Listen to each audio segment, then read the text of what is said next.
В этом видео вы узнаете о том, совместимо ли состояние злости с женственностью.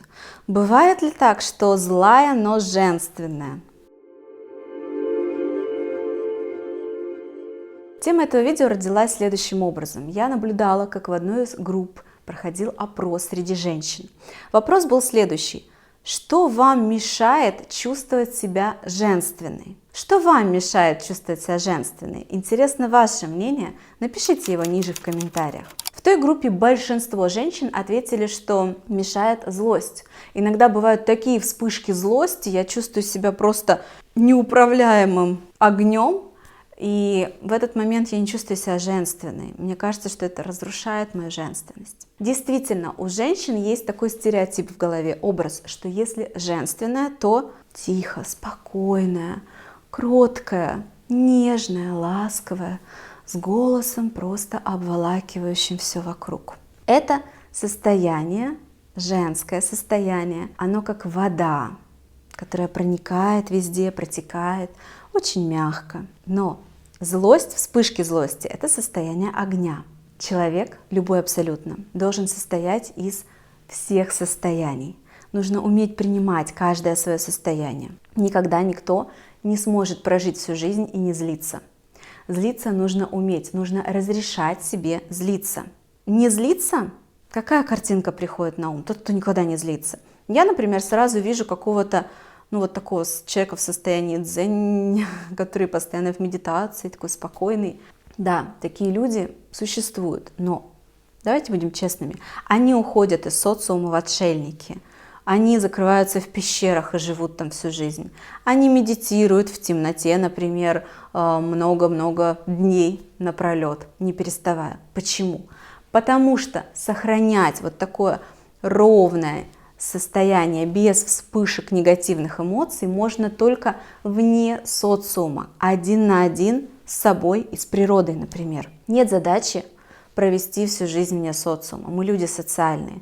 Задача есть научиться принимать свою злость, обрабатывать ее, справляться с ней, показывать ее, не копить в себе, и тогда жизнь будет прекрасна. В любой женщине есть и женственность вода, и состояние огня. И женщина может быть прекрасной, даже когда она бушует и горит просто, испепеляет все вокруг, если она разрешает себе проживать эти чувства, если в момент этой злости она остается живой. Что значит остается живой? Когда мы блокируем какие-то чувства, копим, а потом эта злость прорывается от того, что не выдержали, то мы не очень живы, потому что предохранитель слетел, что-то вот выплеснулось, но внутри все же есть такой механизм, мы себе запрещаем это, не одобряем. В этом мы не очень живые, мы сдерживаемся, мы замораживаемся, но тут что-то прорывается.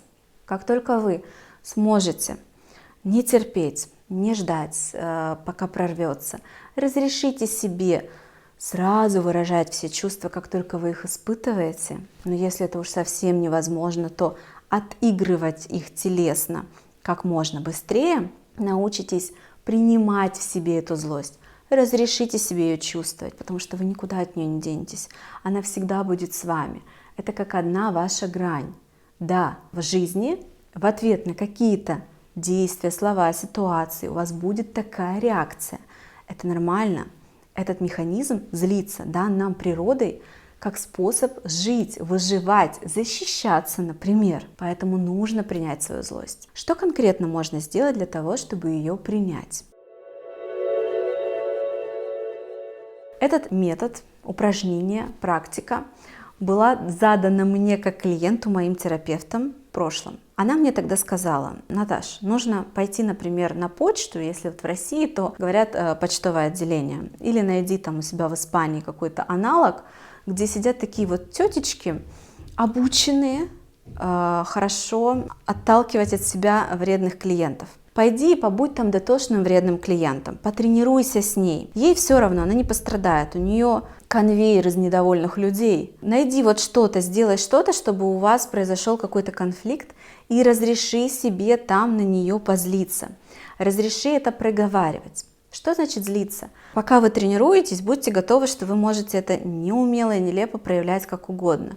Вам может быть потом стыдно за это, но вы никогда не сможете научиться проявлять свою злость, не прятать ее, а проявлять и в красивой, верной форме, как вы бы хотели, если вы не попрактикуетесь. Вам нужно быть готовы к тому, что какое-то количество раз у вас будут ляпы. Вам нужно попробовать побыть истеричкой несколько раз, если вы не истеричка. Нужно попробовать быть серьезной, взрослой, требовательной, если вы, например, стесняетесь и как-то мямлите в такие моменты. Вам нужно попробовать примерить на себя разные образы, разные способы проживания этой злости. И сделать это нужно с живыми людьми. Попробовав это по-разному и будучи готовой к тому, что будут какие-то не совсем красивые моменты, вы сможете научитесь, найдете вашу форму, как вы будете проживать злость. Ведь когда мы копим злость, потом она прорывается.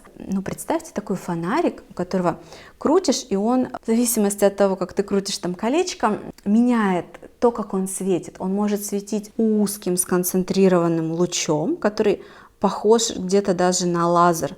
А помните, лазер, им делают операцию, он может кожу разрезать. Это такая концентрация света.